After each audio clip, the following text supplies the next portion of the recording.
देव भगवान की जय। बंधु, सृष्टि का विकास किस प्रकार हुआ, इसको उपनिषदों में कई प्रकार से समझाने का प्रयास किया गया। इस संबंध में सत संप्रदायों के अनेक विचार हैं, परंतु गोस्वामी जी ने जिस प्रकार से इस बात को समझाया है, हम उस ओर सबका ध्यान खींचना चाहेंगे। एक और गोस्वामी जी कहते हैं कि सृष्टि के प्रधान कारण जानकी जी हैं। उद्भव स्थित संहार कारिणीम क्लेशहारिणीम सर्वश्रेयस्करीम सीताम नतोम राम बल्लभा। और वहीं प्रधान के रूप में तमसीस कारण परम रामाख्यम हरिम, रघुनाथ जी का वर्णन है। एक सत्ता है, दूसरी उसकी स्फूर्ति है। यदि सत्ता हो और स्फूर्ति न हो तो उसका अनुभूति नहीं होगी, और यदि स्फूर्ति हो और कोई उद्देश्य न हो तो वह भी निरर्थक होगी। इसलिए सत्ता और स्फूर्ति का, शब्द और अर्थ का एक साथ होना, उनकी जो अभिन्नता है वही सार्थक मानी गई है, दर्शन में भी, मीमांसा में भी, व्याकरण में भी। आज विदेह नगर के इस प्रसंग में दोनों का जो अलगाव है, अधूरापन है, सत्ता और स्फूर्ति का, या अशक्तिक ब्रह्म का अपनी शक्ति से जो भेंट है, उसका चित्रण गोस्वामी जी ने मूर्तिमान रूप में किया है। क्योंकि अवतरण काल में जो सत्ता है वो अयोध्या में प्रकट होती है रघुनाथ जी के रूप में, और जो उनकी आदिशक्ति है, स्फूर्ति है, वो तो प्रकट होती है मिथिला में। परंतु दोनों के भेंट की पावन भूमि ये पुष्प वाटिका विदेह नगर के हृदय के रूप में गोस्वामी जी ने इसका वर्णन किया है, जिस पे प्रकृति मंडल भी लुब्ध है, वैसी ये पुष्प वाटिका है। परंतु आज जो संजोग बन रहा है वह भी अत्यंत विलक्षण है। विदेह नगर में तो निष्कामता ही होती है, परंतु आज कामदेव को भी मौका मिल गया कि वो इसमें प्रवेश कर सकें। और वे प्रवेश कैसे करते हैं?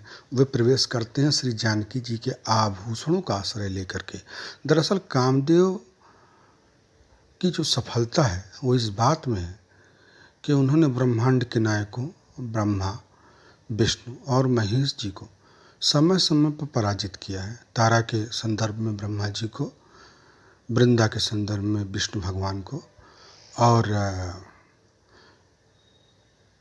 मोहिनी के संदर्भ में श्री शिव भगवान को। इस प्रकार समय समय पर ब्रह्मांडों के महानायकों को पराजित करने वाले कामदेव आज अनंत ब्रह्मांडों के नायक आनंद घन रघुनंदन को भी चुनौती दे रहे हैं। और ये बात स्वयं रघुनाथ जी कहते हैं कि कंकन किंकिन नूपुर धुनसुन कहत लखनसन राम हृदय गुनि मानहु मदन दुमदुभि दीन्ही मनसा विश्व विजय कह कीन्ही।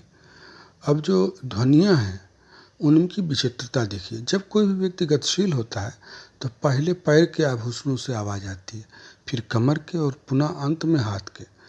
परंतु यहाँ जो पहली आवाज़ है वो कंकन, फिर किंकिन और फिर नूपुर, यानी जैसे मदन जो हैं, कामदेव जो हैं, वो ड्रम बीट कर रहे हैं और उस माध्यम से वे रघुनाथ जी को चुनौती दे रहे हैं।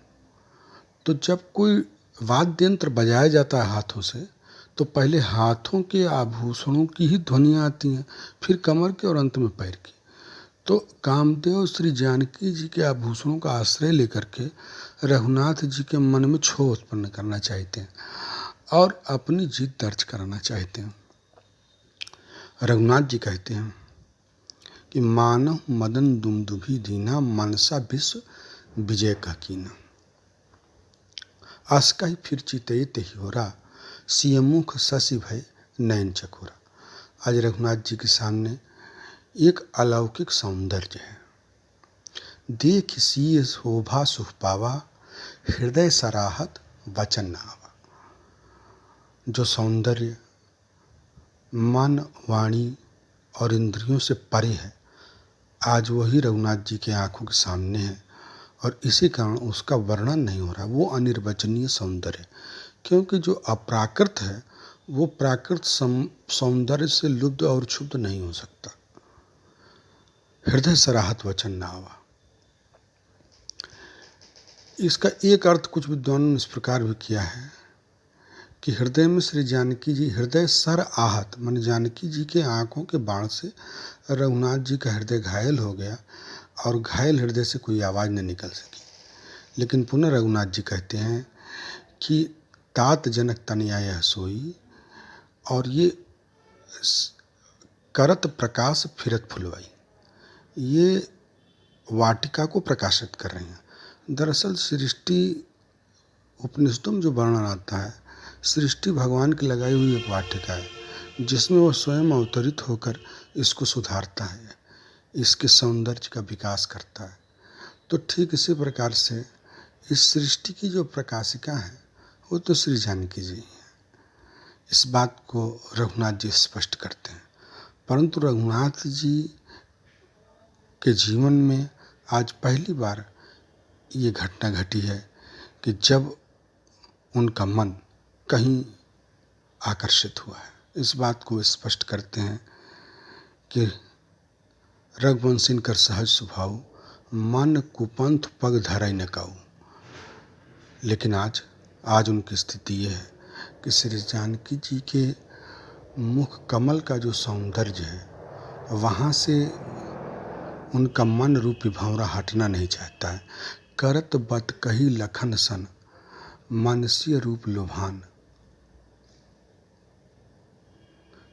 करत बत कही लखन सन मानसीय रूप लुभान, मुख सरोज मकरंद छवि करत मधुप युपान।